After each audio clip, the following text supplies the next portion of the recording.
पंडित रामकृष्ण बाबा ब्रज के महापुरुष ये हैं, तो जब राधा रमण जी जाते और प्रसाद में अगर मीठा का दोना मिलता तो मना कर देते, हमें तुलसी दल और चरणामृत दीजिए। बोले आज जवान को हम मीठा का, कल हमारी जवान मांगेगी फिर हमें तुलसी दल दो।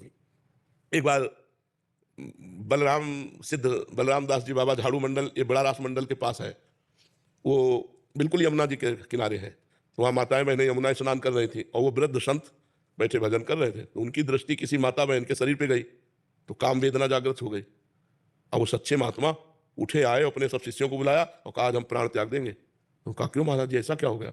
बोले यमुना किनारे भजन कर रहे थे तो देखा एक माई कोई स्नान कर रहे थे, तो अंदर काम आ गया। कैसे आ गया ये? अब प्राण त्याग देंगे। तो शिष्य जन सब प्रवीण थे, तो उन्होंने कहा महाराज जी वृंदावन की परिक्रमा एक बार कर लो, फिर जैसा निर्णय आपका हो। तो नाम कीर्तन के साथ वृंदावन की परिक्रमा, तो सब भाव खत्म हो गया। तो उनका कल भोजन कहाँ से हुआ था? तो बोले गोविंद देव, उस समय गोविंद देव जी वृंदावन में विराजमान, अब इस समय शायद जयपुर में विराजमान, जयपुर में विराजमान।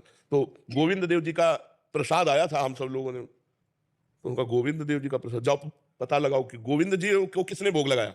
तो पता चला कलकत्ता की वैश्या ने।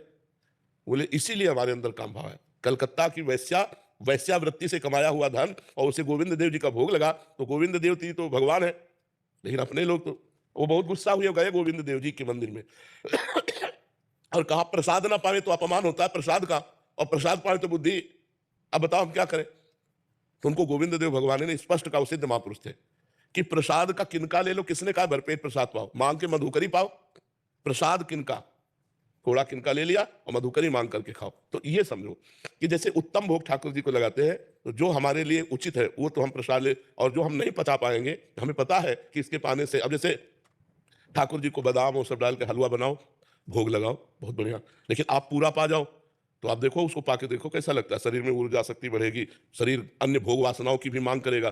तो भोग लगाया, थोड़ा ले लिया, फिर गाय को पवा दिया। अपना जब निकले टहलने, कहीं बाहर निकले तो पात्र साथ रखा, जहां देखा गौएं हैं वहां उनको पवा दिया, ऐसा कर लिया।